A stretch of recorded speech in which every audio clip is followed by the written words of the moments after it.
நிறுவனங்களில் பல பேர் பலவிதமாக பணிபுரிந்து கொண்டிருக்கும் பொழுது சில குழுக்கள் ஒன்றிணைந்து பணியாற்றி கொண்டிருப்பார்கள். அந்த குழுவில் ஒருவரை மற்றவர்கள் நம்பவில்லை என்பது எப்படி தெரிந்து கொள்ளுவது? உங்களை குழு நம்பவில்லை என்பதை எப்படி நீங்கள் தெரிந்து கொண்டு மற்றவர்களிடமிருந்து விலக முடியும்? சில விஷயங்கள் இருக்கின்றன. ஒன்று, தனியாக பணிமுடிப்பார். அதை போல இருப்பவர்கள், குழுவில் இல்லாமல் இருப்பவர்கள் தனியாக பணிமுடிப்பார். குழுவை மதிக்காமல் மனம் போன செயல்களை செய்வார்கள்.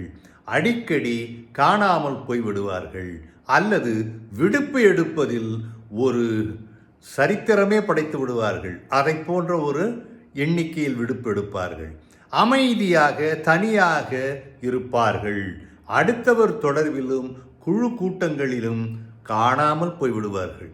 பிறகு பார்த்தால் அங்கே இருப்பதை போல இருப்பார்கள். பிரச்சனைகளை பற்றியோ பொறுப்பு ஏற்பதிலோ ஈடுபாடு காட்டவே மாட்டார்கள்.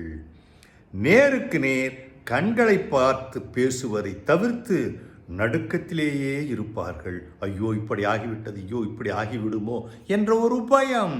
சரி, பொதுவாக வெளிப்படையாக பேசாமல் தனித்தனி குழுக்களில் தலையை காட்டிவிட்டு நான் உன்னுடன் இருக்கிறேன், நான் உங்களுடன் இருக்கிறேன் என்று சொல்லிவிட்டு காணாமல் போய்விடுவார்கள்.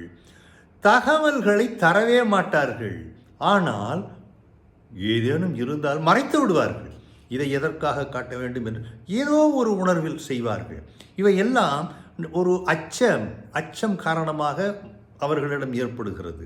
இதை நிறுவன அரசியலில் கூட காணலாம். வேண்டுமென்றே செய்வது. அவர்களை கேள்வி கேட்பதை விரும்ப மாட்டார்கள். எப்பொழுதுமே ஒரு கீழ்நிலையில் இருப்பவரை பார்த்து கேள்வி கேட்பது என்பது, மேல்நிலையில் இருப்பவரை பார்த்து கேள்வி கேட்பது என்பது பலவிதமான சங்கடங்களை ஏற்படுத்தும். தலைமை கூறும் புதிய எண்ணங்களையும் வழிமுறைகளையும் விரும்பவே மாட்டார். எனக்கு தெரியாதா? நான் செய்ய மாட்டேனா? செய்ய வேண்டியது தானே, இல்லையே, செய்யவில்லையே. பொது வெளியில் பேசுவதை தவிர்ப்பார்கள். யாரிடமும் வெளியில் தங்களை பற்றி காட்டிக்கொள்ள மாட்டார்கள்.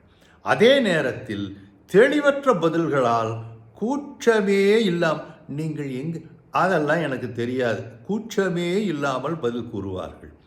ஆனால் உங்களை முடிவு எடுக்க நீங்கள் தான் செய்ய வேண்டும் என்று அழுத்தம் கொடுப்பார்கள். ஆனால் எந்த புதிய முடிவுகளையும் மேற்கொள்ளவே மாட்டார்கள். தங்களின் எண்ணங்களில் வெளியில் சொல்ல மாட்டார்கள்.